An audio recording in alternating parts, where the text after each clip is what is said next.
Hello and welcome along to a brand new episode of Writer's Routine. This week we're chatting to Nicholas Binge, all about his new sci-fi story, Extremity. We talk about speculative fiction, going full-time, and how some days just don't go to plan. Some days you're going to be coming into the job and you're going to be phoning it in, right? That's just going to happen. Whether you've gone out the night before, whether you're just feeling a bit ill, whether you've had a rough week, whatever it happens to be, you're working at, 30-40%. You're not giving it your all. And what I found with writing is that if I was doing that on a day where I was meant to be writing, I might as well not be writing. Like, it was a lost day, because the stuff that I was producing, I wasn't producing very much of it and it was crap and I just have to go back and delete it anyway. And so it took me a while to sort of reframe that thinking of going, well, actually nobody expects me to turn out for a specific amount of time. If I am hitting a day where I'm not going to be able to give it my all and I'm not going to be able to be at my best, well, it's better to just take that day. Just take that day to not do anything, recover, feel a bit better about myself, and then the next day, I will be so much more productive. Also, you can hear why sometimes the pressure can be helpful. I just started a new novel a couple of weeks ago, right? And what I did is I told my agent that I would give it to him by Christmas. Now, that's quite a quick turnaround and it's quite a tight time frame, but the act of actually externalizing that and telling somebody else, especially another industry professional, provides me a deadline that goes, okay, I'm going to have to do this now. It's all on the way with Nicholas Binge in a brand new episode of Writer's Routine.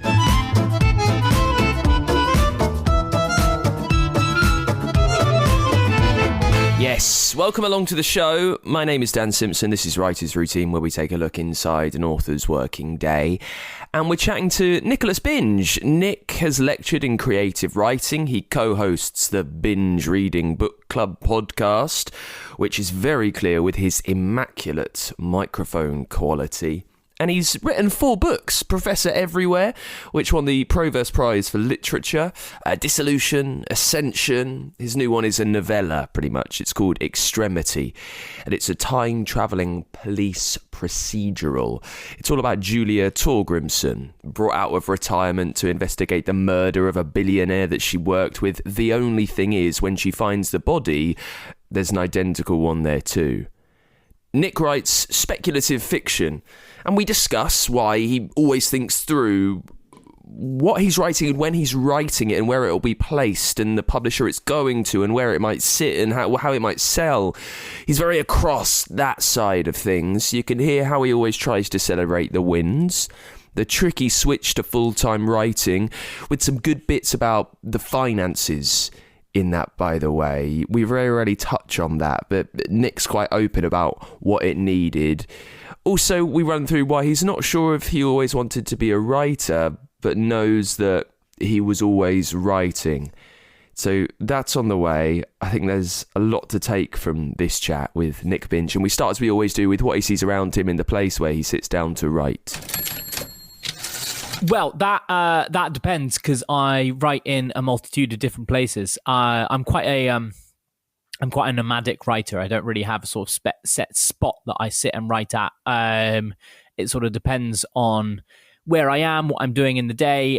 So sometimes I'll write just on the sofa in the living room. So what's around me is bookcases full of books, a coffee table, a TV, though I don't have that on when I'm writing, and just sort of various other pictures and ornaments and things like that. And sometimes I'll write down. We've got a sort of breakfast bar type thing in the kitchen, and I'll sit up there and I'll sit and write, and occasionally have some snacks and things like that. And I would say that's most of the time when I'm at home. Sometimes I'll go out to a cafe and write, but I find I do that less and less these days, actually. What dictates whether you'll write on the sofa, on the breakfast bar, or why do you feel the need to go out for to a cafe? Maybe rarely nowadays. So I think when I first made the transition, as you know, some writers who have made this transition, I'm sure will be familiar with. When I first made the transition from having a sort of a day job, a full-time job, where obviously I was started writing, doing that. So I was plugging away and trying to fit in all of my writing in the little snippets of time that I had. I used to be a teacher. I used to be a high school teacher. So little snippets of time that I had at school. If that was 10 minutes during a break time or something like that, I'd try and get some writing done, or on a bus or something like that. And I got very, very good at just kind of going, oh, I've got this minuscule amount of time to be productive. I'm going to be productive in this time. Otherwise, I'm never going to be able to get anything done. And fortunately, I am very lucky that the books have sort of done well enough to be able to have allowed me to make writing my primary gig. And when I transitioned into doing that, and I was at home a lot more and able to do that, what I very quickly realized is that having a load of time to write made me really unproductive, because I kind of didn't do anything for most of the day. I didn't have that time pressure, and so I just kind of start sort of arsing about in the house and putting the TV on, or playing the PlayStation, or just browsing on my computer and things like that, and going, oh, I'll have more time later in the day. I've got the whole day. And then the day ended and I hadn't done any writing, or I'd done a very small amount. And so initially what I did was force myself out of the house and to go to cafes and things like that, because there's something about being around other people that makes me feel a bit guilty for not doing the thing that I set out to do, even if they're not paying any attention to me. And there's less kind of home distractions in that same kind of way. But now that I've been doing that, now that I've been kind of writing primarily for a while, I think I've sort of changed my routine and changed my approach to how I write enough that I feel like I can do it at home again without the same kind of distractive patterns. We'll get into the day in just a second. When you get given all this time now, suddenly you're at your leisure to write whenever you can. This is the main gig and it's not quite working. What thoughts were you having about how to reset it? How to kind of start again? I mean, you said you would go out to cafes, but what else were you thinking about to kind of make yourself get to work? Yeah, it took a few months of trying out different things, and because initially it was just an exercise in frustration a little bit. This idea that I had all this time, and I was actually being less productive than I was when I had less time. And it was, and yeah, we'll talk about the day in a bit, but it was about filling the day with other things and just forcibly scheduling myself. And rather than setting kind of a specific word count goal, going, okay, I am going to write between, I'm going to make sure I write between this time and this time. And that's non-negotiable. I need to treat that as work, and then I can give myself an hour off for lunch, and I can have a break, and I can do some other things and look forward to that. And just being a little bit more, approaching it a little bit more like work, and being a little bit more non-negotiable with my time around that was a helpful way to reframe it. I hate how much little timer exercises, like you've probably come across the Pomodoro technique before. Oh yeah. Yeah. I hate how well that works, how much it tricks my brain into just being really productive. But it really does. If I can set myself really clear, like 25 minutes, you write, 5-minute break, 25 minutes, you write.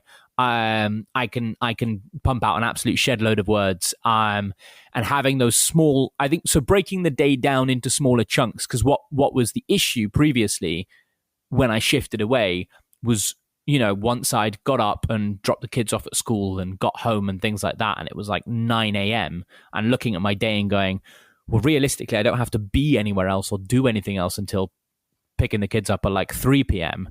And that chunk of however many hours was just too large to effectively plan or do anything in. So I had to break it up into much smaller chunks. And that way, once it became divisible, I could be more productive in those smaller chunks. Now, I don't want you to get into the financial details, but I'm aware that there will be people listening who would quite like the option of being able to go full-time, but don't really know how they would make it work. So when you were doing a bit of both, high school teaching and writing in the snippets of time when you could, what was the cue that you could give one up? Are you like waiting for a figure that you earn every year? Is it because it's just taking up so much of your time that it's not beneficial? How does it all work? It's difficult because you, as many people who write know, you can't really rely on a figure that you will earn every year because there's no way of knowing. You can't predict that kind of thing in writing. You can kind of, if you're locked into a couple of contracts, maybe you can look ahead a couple of years, but not beyond that. There's no real job security. And the other complexity beneath that is that, okay, let's say you've signed a great contract and you know you've had some money in. Often you won't get that money until, you've signed the contract or you've completed structural edits or there are certain gateways at which point you get paid. And those are very movable feasts. They can change a lot. Your agent or your team and the publisher can be going back and forth over the contract suddenly for 6 months longer than you thought they would because of one particular clause that they're fighting over. Well, that's 6 months longer that you're not getting paid. And if you have a mortgage to pay and things like that, you can't go to the bank and go, my agent's just, discussing my contract. You'll just have to wait for 6 months. So it was a mixture of going, okay, do we have enough? Do we have enough as a family? And I was the sort of main earner at the time for our family. Do we have enough that's not going to be an issue for, at least a good 2-3 years, that we're never going to find ourselves kind of in a month-to-month situation. We've got enough saved away. And also, do I feel like, it's not just, if I was just in a one book contract and I had nothing else upcoming and nothing else that was kind of in the works, I don't think I'd do it either. So is there enough kind of headwind on the career that there are sort of more books coming out and more things happening? A big difference for me, which we can talk about later, a big thing that really changed the game was selling now a few, but at the time it was one, and then it was a second one, sort of film and TV options to Hollywood, which financially, if you get good ones, can pay quite a bit more than book deals can sometimes. And so that sort of, and selling a lot of translation rights as well, a lot of foreign rights. So it wasn't just the individual book deals, but it was a lot of subsidiary rights that were bringing in a slightly more diversified income that were all surrounded writing, but from a variety of different places, rather than just waiting on one particular contract or one particular book. And then when you finally make that decision, I think people would imagine that it's this glorious moment because you've managed to do it. You can now live a moderate life of luxury. Whereas I would guess in reality, you kind of panic a bit because you know that, right, well, I've planned financially that hopefully we can kind of keep this going for at least the next few years. But then do you kind of live basically because you don't want to spend the money that you've got because you're the primary breadwinner, right? Does that happen a bit? That does happen a little bit, and there's this constant, in the same way that you talk to almost any writer, and they've got this sense of imposter syndrome, even if their career is doing really well, that something will happen and their entire career will kind of fall out from underneath them, and no one will want to buy any more of their books, and they won't sell any more projects. I felt that significantly more intensely because I was like, well, God, our sort of financial security relies on that now, and so it was very much. I had a lot more. Sort of paranoia and insecurity when looking at the trajectory of my own career in silly ways because there was nothing that was in any way going wrong, and I was being very successful, and that was fantastic, but it really highlighted those things in a way that it hadn't done previously. This was no longer just sort of a hobby that if it didn't work out it didn't really matter anymore. It became everything. Now it's important for me to say that the flip side of that is it's fantastic. Like, I recognize daily when people ask me how things are, I'm like, I am living the dream. Like, this was the dream for a long time, and I am living it. It's a fantastic position to be in, and I know many writers are kind of striving for that position. And so, I wouldn't change it in the slightest, especially now that I've kind of got used to the routine of it, and it's given me so much more space to kind of diversify, to try out different things, to write different length books, to try muck about in different genres, to do more stuff with kind of film and TV and things like that I frankly just wouldn't have had the time to be able to consider when I was working full-time as a teacher. Do you still get a bit of the guilt when it might be a weekday and you are not writing? Because if you've been teaching at a school, you've been working more or less a 9 to 5, and you are now able to write all day, but simply no one can do that, right? Right, that's not practical. So maybe you might be playing PlayStation at 3 o'clock on a Wednesday. Maybe you might be going to the pictures at 2 o'clock on a Thursday. Like, do you ever get over the thought of, well, I probably should be working? It took me a while to. I think I have now, because what I realized is, I think something like writing is a little bit different from sometimes, no matter what job you do, I think if you've got a kind of salaried 9 to 5 job, as it were, some days you're going to be coming into the job and you're going to be phoning it in, right? That's just going to happen. Whether you've gone out the night before, whether you're just feeling a bit ill, whether you've had a rough week, whatever it happens to be, you're working at 30-40%. You're not giving it your all. And what I found with writing is that if I was doing that on a day where I was meant to be writing, I might as well not be writing. Like, it was a lost day, because the stuff that I was producing, I wasn't producing very much of it and it was crap and I just have to go back and delete it anyway. And so it took me a while to sort of reframe that thinking of going, well, actually nobody expects me to turn out for a specific amount of time.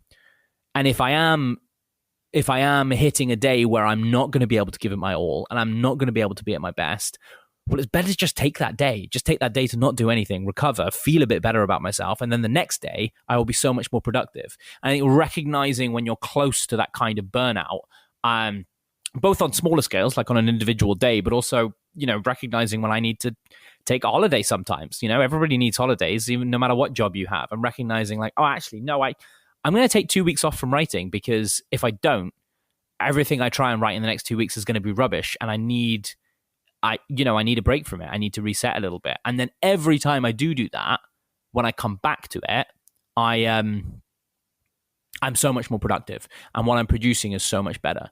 And so really learning to recognize that internally within me and kind of react to it has been an important part of that process. Let's just dive back to where you write. So if it is in a few different places, you're just taking with you your laptop then. I guess everything you need is on there. You don't need Post-it notes. You don't need anything mildly inspirational around you? I'm not a visual kind of writer or plotter or anything like that in that way. So yeah, no Post-it notes. I'm not a pen and paper person. I barely ever have a pen on me. I think probably the longest thing that I've written by hand in about 10 years is a birthday card. But my laptop, yes, my laptop will go with me wherever. If I'm writing, and everything I need is there. The research, the kind of any ideas that I have jotted down, I'll have jot down there. And if I'm out and about, which I will often be, and when we kind of come back to the day, I'll talk about this, because I go on a lot of walks. I find that really helps. And if I'm doing things and ideas occur to me, I'll have my phone, so I can leave a voice note on my phone, or I can quickly note something down on my phone that I can come back to later. Otherwise, it will disappear and run away from me. But in terms of sort of props, as it were, yeah, just the laptop, really. That's all I need to get writing. It's a great piece of advice that I heard. I can't remember who said it. Might have been V. Schwab that I heard it from last, but she might have been quoting somebody else. Where the idea is, try and minimize the number of things that you need in order to sit down and start writing, because every single one of those things is a potential for procrastination. Like, if you decide you need a cup of tea before you start writing every time, that's a potential for procrastination. Like, every single extra thing is a step between you and the writing. And if you can minimize that to the bare minimum, the more you'll get done and the more productive you'll be. Because you're writing speculative fiction, and there's quite a lot of world building that goes into some of these, you must need to be quite organized. So if it is just you and a laptop, talk us through that organization. And also, we get quite niche and nerdy, so we're interested in what software you use, and most imperatively, what font you prefer. Sure. So I'm an absolute lover and proselytizer, really, of Scrivener. I think it's wonderful. And so I write all my books in Scrivener. And that honestly does a fair chunk of my organization for me, in terms of sort of breaking down things into scenes and chapters, and making little notes about characters and worlds and stuff like that as I go. So So Scrivener's been a real godsend there. I write in Palatino, and I edit when I read my work afterwards in Garamond. I find changing it slightly helps, but I like both of those fonts. If you want to go niche into the font discussion. A normal day at the moment, so a normal weekday, I suppose, will be I usually wake up at about 6 a.m. And I go to the gym for about an hour, and get home just after 7, which is around the time that sort of my wife's getting the kids up and things like that. She will, if it's a day when she's working, she'll head off to work. I'll drop the kids off at school. So that's what, sort of 7:30, 8 o'clock. No, sort of 8:30 rather, by the time we're out the house and taking them to school and things. I'll come back. I will walk the dog. So we have a border terrier called River, and he likes a big walk in the morning, and I'll take him for about an hour's walk. And then I'll come back. And so that's me home at about 10. And so by that time, I'm kind of primed to write in my head, because I've kind of moved my body. I've woken up. I've been to the gym. I've gone on a long hour walk. Often on that long hour walk with the dog will be a very good time for me to think about what it is I'm going to write for the rest of the day, whether that's kind of thinking over scenes that I've just written and what might come next, and sort of starting to kind of plan out those scenes in my head. I'm not a big kind of whole book plotter, so I'm not someone who knows exactly what's coming next. I usually describe the writing more as sort of walking down a tunnel with a flashlight, so I can see sort of the next chapter or so ahead of me, but I sort of need to walk a little bit further to find out what's coming next most of the time. And those walks allow me to do that. They do a lot of that time, as does going to the gym, actually. Anything that I'm a big believer in, anything that makes you move your body in a sort of mechanical, repetitive way that you don't have to think about it all because you've done it a million times, like going for a walk, unlocks something in the mind, unlocks something in the creative brain that lets it just kind of bubble away with other thoughts in the background and make connections and do other things in a way that it just doesn't when you're sitting on the sofa, because you tend to be bored and then end up engaging your brain in some other process. But if you're doing something with your body, I find that, for me at least, it really unlocks that. And then I'll get back and then I will sit, usually probably these days, downstairs in the kitchen with the dog, and I will try and write as much as I can for the next couple of hours until about midday, until about lunch, and then I'll have some lunch. And our dog River usually has a nap in the afternoon, so that's often why I'll go upstairs and sit on the sofa and either do one of three things. One, if I've had a really productive writing morning and I'm really on top of things and I feel like I need a bit of a break, I might just have a little bit of a break, and I might just kind of put my feet up and do something that isn't writing for an hour or two. If I've got multiple things on the go, so what I've been doing for the last couple of weeks is, if I'm editing a manuscript, or I'm doing copy edits, or I'm doing something at the editing stage of another project while I'm drafting a project for the first time, I'll write the project that I'm drafting in the morning, and then I'll edit in the afternoon. And having that kind of lunchtime split just helps sort of change my brain's focus and lets me do something else. And then, at about 3-ish, I will go pick my kids up from school, bring them home, and then the rest of the day is kind of swallowed by, chatting to them and maybe some clubs and sort of making dinner and all of the things that are associated with, family life. So I don't really get any more writing work done, I would say. Then if I'm on a massive deadline, sometimes in the evening, I will have a bath and I will write in the bath for an hour or so. You're writing in the bath on your laptop? Yeah. You get like a little caddy that goes over, and you put your laptop there, and yeah, just be very careful not to drop it in the bath. But if you've got something really sturdy, then it works. Why, if you're up on a deadline, why do you need to write in the bath? Why can't you just take yourself to somewhere else and write? Why do you need to be warm and cleaning? I'm not sure. It's just an extra hour or two in my day at the end of the evening. But it's just nice to like at the end of the day, put my feet up somewhere very relaxing, and a bath is very relaxing, and it's just, I don't know, it's a nice place to be. I'm not sure why. I'm not sure I have a specific reason other than that's just what I've kind of ended up doing. When the kids come home from school, and you talk about doing exercise or walking and something mechanical that lets your brain bubble away doing something else. When the kids come home from school and making them dinner, making sure they're alive, helping with homework, I would imagine, how much do you find the story still taking up little spaces in the brain and working through problems? Oh, constantly. Literally constantly. Yeah, there is no point in my day, I don't think, where the story doesn't inhabit some corner of the brain. And that I'm thinking of little things that are cropping up. It's never completely exorcised from the brain. I think if I've had a really productive day, it's less there, because I've gotten most of that out for the day. But I think no matter what I'm doing and where I am, I'm thinking about it at all times.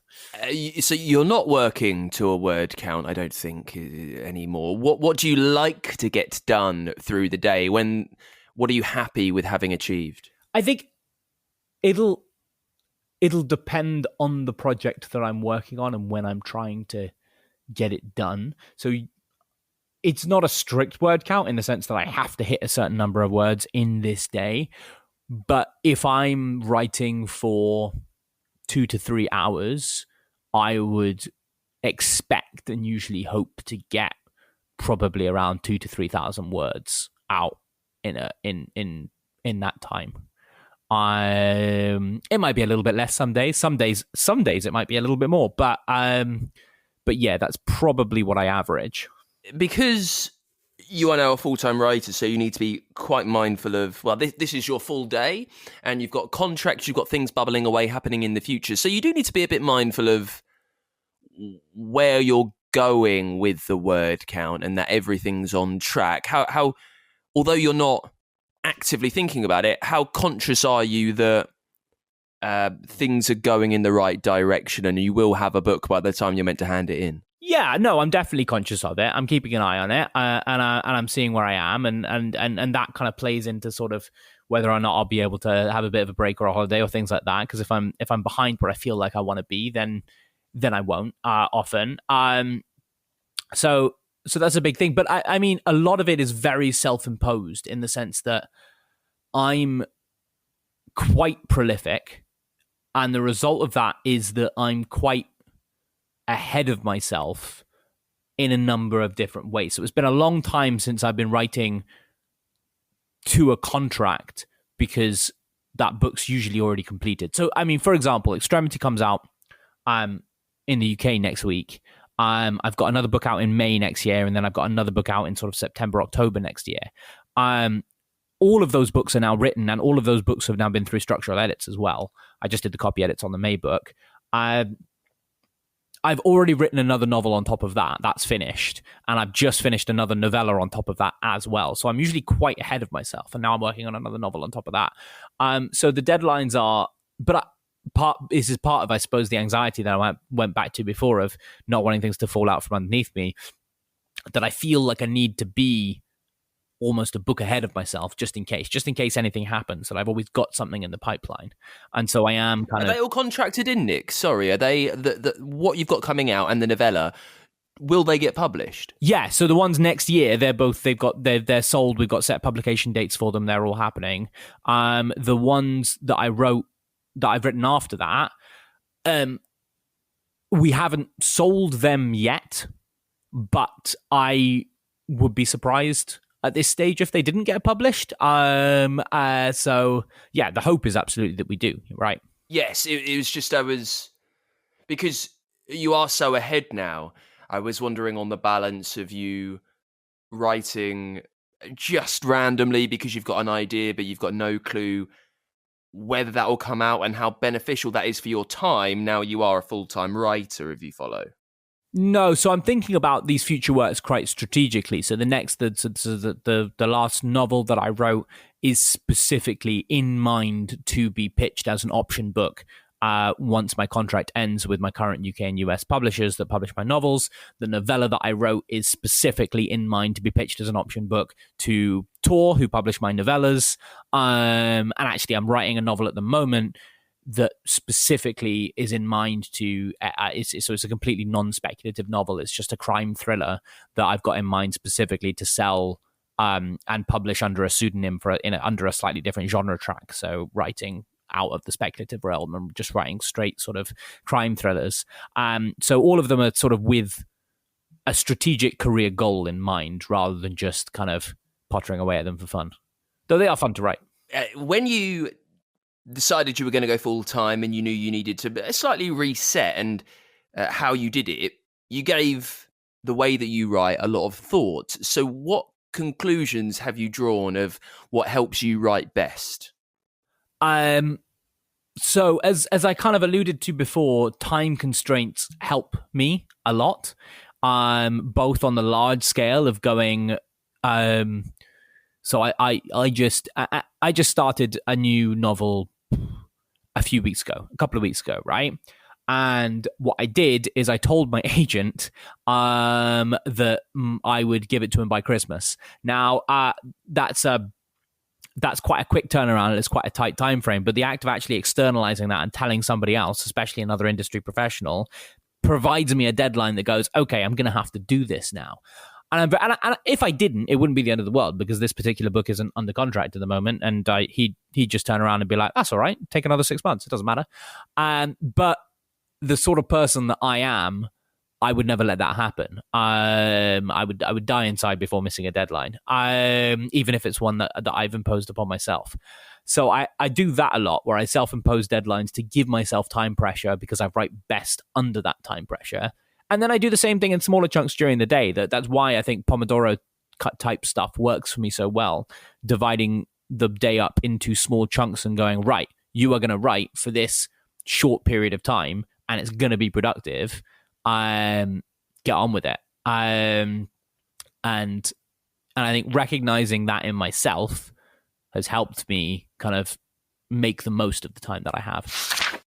We'll get more with Nick in just a second. This week's episode is sponsored by Ingram Spark, who let you publish like a pro because you have a story, so share it with the world. You can get started for free at ingramspark.com/learn more. And there is always a way for you to support the show over on our Patreon page. On there you can become a monthly backer, just a few dollars a month. It helps us carry on. It helps me keep bringing you these chats with the best authors around as often as possible to give you a little insight into their working day so you can take some secrets for your own, hopefully. Over on Patreon, your book can sponsor the show if you've worked on a project, any creative endeavour really, which deserves way more shouting about than it's getting. Well, let me do that for you. You can do that over on our Patreon page. There is also bonus content. There is merch over there as well. Maybe you'd like to just make a one-off tip, pledge, support of the show, whatever it is, you can do that on our Ko-Fi page as well. It's one and done. And I am always extremely grateful at ko-fi.com/writers routine. Links for every way that you can support the show, including getting a copy of Nick's brand new book, are in the episode notes wherever you're listening. Let's get back to it then with Nicholas Binge chatting about his new speculative sci-fi novella, Extremity. It's a time-travelling police procedural, which is very fun to say, and it's a very fun idea too. All about two bodies, identical bodies turning up in the same place. You can hear why Nick always tries to celebrate the wins, all the wins. Also, when you're writing something a bit shorter than a standard novel, does the idea dictate the form? Are you writing it as a challenge to yourself? What's happening there? And we get back to it, running through Nick's path to publication. It happens to everyone utterly differently. How has it happened to him? I've always enjoyed writing, and I've always enjoyed storytelling to some degree, whatever form that took. And, even when I was in school, I was doing things like writing plays to put on in the school's drama department and doing that kind of thing and writing little short stories and stuff like that. And so there's always been a drive to create in whatever form that is. And I think writing has always been the form that I've found easiest. I love music, I love art, all of these sorts of things, but I'm not particularly good at them by comparison. And so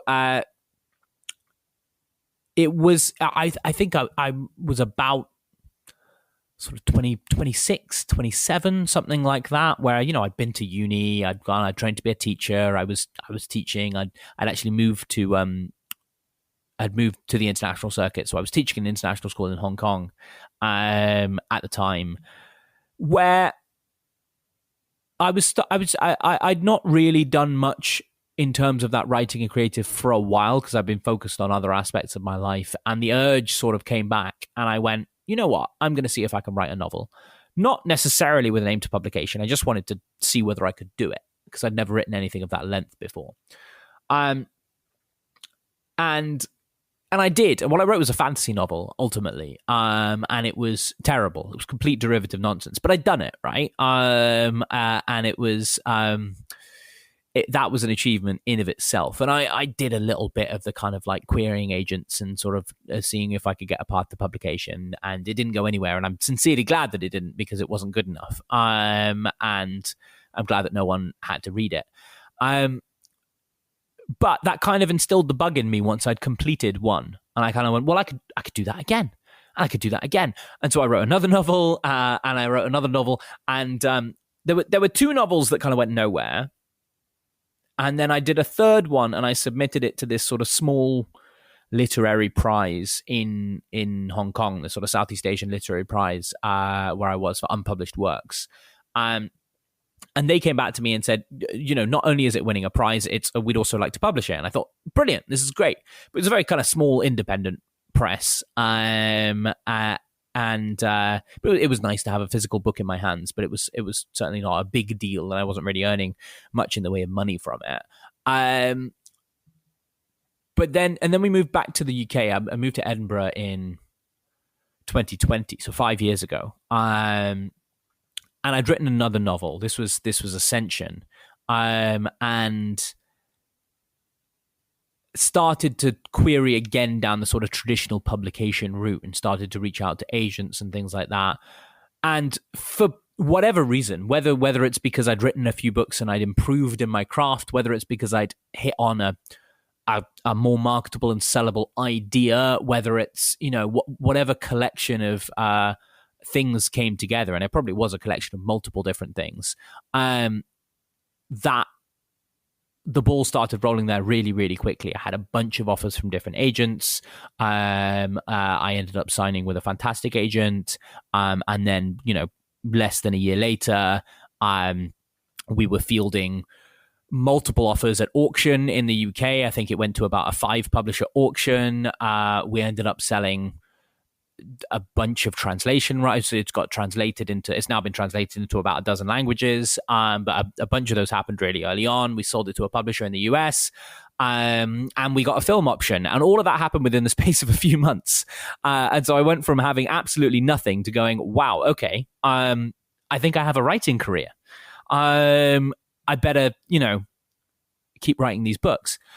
And so things sort of continued from there, really. It was going to be a couple of years, because things take a while in publishing before the book came out.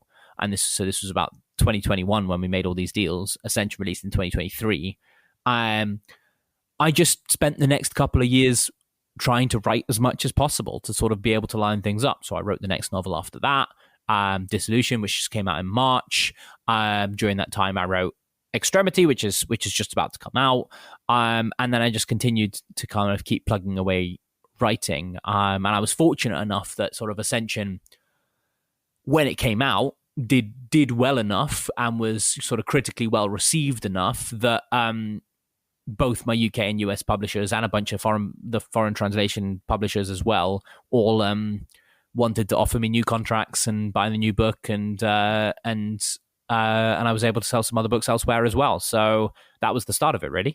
Because it has all happened quite suddenly, and this is not something that you were kind of desperately striving for since you were 5 years old, you've not really had a beat. You've only been thinking about what's next and making sure you've got enough books in the can so it kind of never ends. But have you managed to take time and have a moment of like, Christ, like, wow, this is happening. Look, I'm a published writer. Might have a film coming out. I try to as much as possible. I try to celebrate all the wins. It's very easy to not celebrate all the wins because you feel like you're always focused on the next thing. It's very easy to feel like the goalposts are constantly moving, and that you're always looking to kind of hit the next stage and do the next thing. And so I try as much as possible to sort of do a little bit of mental time travel and go, right, if me of 2 years ago, even if me of a year ago could see where I am right now, they wouldn't believe it. And so you've got to take stock of that, and you've got to absolutely appreciate it. And you're right, it feels like it's been a long time to me, but it's really not been very long at all. Ascension came out just over 2 years ago. That's not a long career in writing or publishing in any way, shape, or form. And so, yeah, I think it's important for me to stop and take stock and be like, actually, I've achieved a lot in that time, and that's fantastic, because it's very easy to lose sight of that, I think. Well, you mentioned time travel. Hey, let's talk about the new novel. So, Extremity, it's quite tight, isn't it? Just a couple of 100 pages, I think. So just tell us about the first moment that the idea for this came into your head. Sure. So Extremity is it's a novella, really, but it's being published by Tor, who are one of the biggest SFF publishers in the world, and I'm delighted to be with them. But they really have this they started this market, I would say, about 10 years ago or so, on the sort of the sci-fi fantasy novella, which they basically just, it's shorter, it's a novella, but they just package it and sell it exactly like you would a novel. So it comes out in hardback, and you've got your ebooks and audiobook and all of that kind of stuff. And people seem to have a real enjoyment for the sort of the form and the slightly kind of tighter pace and whatever it happens to be. So I'd written a couple of novels, and I was kind of, part of it was discussions with my agent about, right, I'm writing quite a lot, and books can take a long time to come out. It was 2 years between Ascension and Dissolution. I'd like to, if I can, release books a little bit more quickly than that. And one of the ways to do that is to go to other publishers, but it gets complicated contractually sometimes because there are option clauses and competitive works clauses and all of these sorts of things, which basically means that you can't sort of be competing against your own work. So one of the ways we got around that, was to go, well, if it's a novella, it's sort of a different thing. And so I knew from the outset that what I was going to write was going to be a novella. I knew it was going to be this sort of tight 40,000 words, really. I wanted to be the upper end of a novella, probably, but a novella nonetheless. And one of the things that I love about the form of a novella is that it is possible, it is perfectly possible, if it is very good and you are very compelled by it and really into it, to devour an entire novella in one sitting, because they're quite short. I've done that before, and I've loved the experience of it in a way that you can't really do with a novel, particularly a longer novel. There's just, the time doesn't really work. You could maybe do it in a couple of sittings if you're really, really into it, but you can't really sort of swallow it in one entire meal in the same way that you can with a novella. And I love that about novellas. And so I very much set out to write something that was compelling, but that was pacey and that was fast moving, and that hopefully some readers out there would want to have that experience of just picking it up and devouring the whole thing. And so there are various things in the novel that that speak to that. Even the timeline of the novel, the whole thing happens basically over sort of one night, essentially. So it's even though all sorts of crazy things happen in the meantime. And then the inspiration was, I've been writing a lot of sort of what you might call grounded science fiction in a kind of, I suppose, the obvious comps are people like Michael Crichton or Blake Crouch or even Christopher Nolan, that kind of, set in our world, but with there's some sort of, weird science fiction concepts going on, rather than, a big space opera out in space somewhere. And I wanted to continue to write something really grounded, but just sort of play around with other genres as well. So Extremity is very, very much a detective noir story with a bunch of sci-fi twists thrown in. And so the intention was to very much play with that style and play with that trope and see how I could change it up and what I could do with it, and how I could bring in sort of other sci-fi elements that I loved in order to adapt it, subvert it, just maybe provide a different expectation or a different outcome to what you would normally expect from that kind of noir detective murder mystery novel. But certainly the first chapter might as well read like a straight noir crime novel, until maybe the very end of the first chapter, where we get our first sort of little taste of a sci-fi twist, and then it just gets weirder and weirder and weirder from then on. So if the format is kind of dictating the idea, you're looking for something that can be quick moving over the course of a night or so that people can swallow in one sitting. How are you then landing on the plot of Julia Torgrimsen, who's brought out of retirement to investigate a murder, and then she finds multiple bodies across time frames? Like, how are you getting that from the format of it being tight? Part of it was I wanted to set myself a challenge when I knew that I would only have a relatively short word count. And I sort of said to myself as I was starting to write it internally, how completely bonkers can I get this in only 40,000 words? Like, how far can I push it? That was my challenge to myself. And so every chapter I was thinking about, right, how can we step this up? How can we make this escalate? How can we make this more in each different way, which was fun to play with. But kind of like I said before, I'm very much more so these days than ever, I'm very much I suppose what you might call a discovery writer, what some people call a pantser. I start with the seed of an idea, and that is what I had. The seed of an idea. I had the idea that, which is the kind of premise of the novel, is that there's a murder that happens, and a detective who's kind of forced to investigate. And what they discover is that there's an exact copy of the dead body. There's a clone of the dead body that's murdered as well.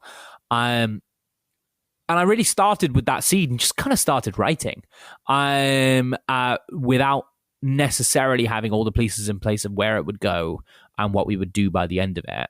And that's really how I write these days. I kind of put a lot of faith in sort of discovering what the story is as I'm writing it, because I think I need to be in the story. I need to feel the atmosphere of the story. I need to understand the sort of the shape of the characters before I can tell you what's going to happen next.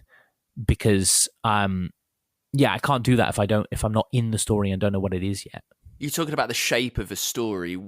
When you're writing something over 40,000 words rather than 100,000 words, I imagine that the beats are still quite similar and an act structure might stay the same, but what are you thinking about that needs to change and be made slightly tighter and be trimmed? How consciously are you thinking of those differences? You've got to do a lot more.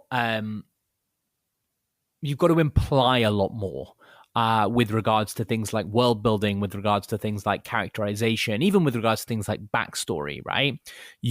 Whereas in a novel, I can really dig into a character's backstory, and we can see their past, and we can kind of go back and we can look at them growing up, and we can look at all these sorts of things. I don't have time for that in a novella. And so I need to just drop some hints and let the reader do the more of the work there.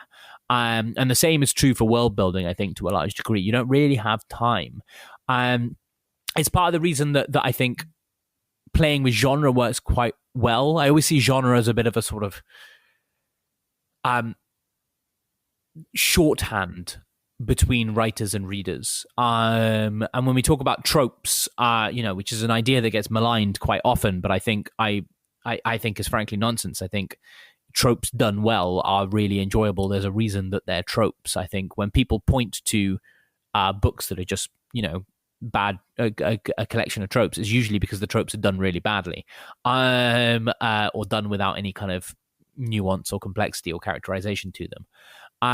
But I think you can use the kind of the expectations of genre, whether that's sci-fi, crime, whatever it happens to be that you're writing in, as a sort of shorthand to do a lot of that world building and character work without having to put it directly on the page. And then you can dig into the stuff that you do want to dig into with the words that you have. When you mentioned tropes, so this is a time-traveling police procedural, and it might naturally draw together two sets of fans who are quite particular about their genre. So if you're writing a police procedural, the stuff that a fan expects needs to be in it, and it's the same for speculative sci-fi and time travel. How much were you thinking about what needed to be in both sides of the genre, and how did you research what needed to be in a police procedural? I mean, I think if you're going to write in a genre, you need to be comfortable that you've read quite a lot in that genre, or that you've consumed quite a lot of that genre over the years. And so you kind of have an instinct for what that genre is and what the boundaries of it are. And I read very widely, and I read just about anything and everything. But sci-fi and crime are both things that I've read quite a lot of. And I think that you can make all the promises that you make with a sort of like what do you want to call it, a police procedural or a detective kind of murder mystery novel or that kind of thing. You can make those promises and keep them, but deliver them in a different way to the way that has been seen before. And I think what was always in my mind, particularly with a murder mystery novel, is what's fundamental to me is what question are you asking? And the opening question is almost always, not always, but almost always, who done it, right? It's there's a murder, who killed them? And in this book, that gets answered quite quickly because it allows me to move on to the next question, which is, okay, but why? And then that get answered quite quickly, which allows me to move on to the next question, which is, okay, but so what are the consequences of that? And I suppose changing that question allows me to bring in new elements and allows me to bring in new sort of aspects to the story. So while I think the set dressing, I would hope, is familiar enough for somebody to go, okay, I kind of know what this story is, I would hope that by about halfway through the story, you're going, I'm not entirely sure where this is going at all, in a good way, in an exciting way, that you're not going to be able to predict kind of exactly what's going to happen next. And that, I think, was my goal. And those things that are happening, those questions that are being answered quickly, is that naturally happening through the plot, or is that you as an author thinking, you know what, I'm more interested in why it happens. Okay, now I'm interested in what the consequences are.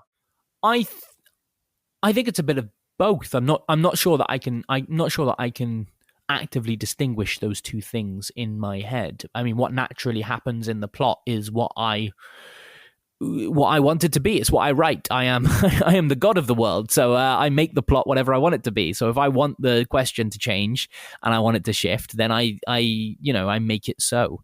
And I think there are ways, obviously, to create that verisimilitude and to make it feel like that's the natural progression of what the characters would do. But I also think that, like, ultimately the characters are going to do what I make them do. And that's the beauty of fiction. Now, just lastly, and looking ahead, full-time writer, you've kind of had a thought that hopefully this will go well so you can carry on doing it. And I think that might be quite different for a speculative fiction author, someone who dabbles with sci-fi and horror.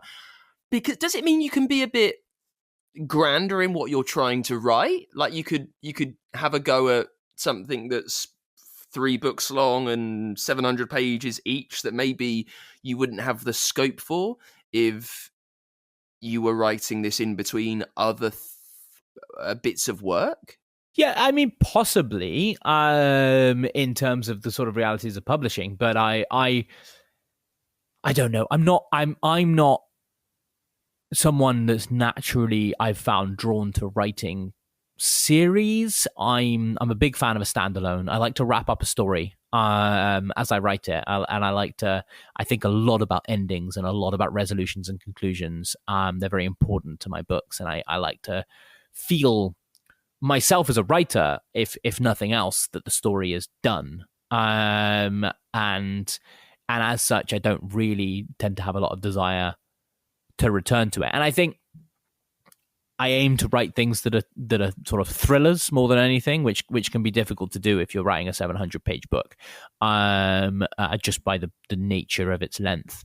But there's opportunities out there. There's plenty of things that I could do. I think the beauty of writing quote unquote speculative fiction is it is a very broad church. It is a very, very wide umbrella under which you can do, almost anything. You can write in a horror space, you can write in a sci-fi space, you can write with fantastical elements, weird fiction, sort of time travel, folklore, all of these kinds of things. And so really you're the only creative boundary is the limits of your mind. And so I look forward to writing a whole bunch of interesting different stuff and playing in other spaces. I just recently wrote a novel that and the hope is that it gets published at some point in the next couple of years. That's sort of a speculative historical fiction, which is my first kind of delve playing with that, and that was a lot of fun. It's sort of set during I say historic. It's not like medieval or Renaissance or anything. It's set in the late 60s and early 70s because it's all about the Apollo missions to the moon. And kind of that's the set dressing for it, but it's a time that was before I was born, and so in my head it's historical fiction because I had to do a bunch of research about what life was like then, in a slightly different way and kind of into the Apollo missions and things. So yeah, I think there's a lot of space to play with different genres and different ideas and different opportunities that I'm really looking forward to.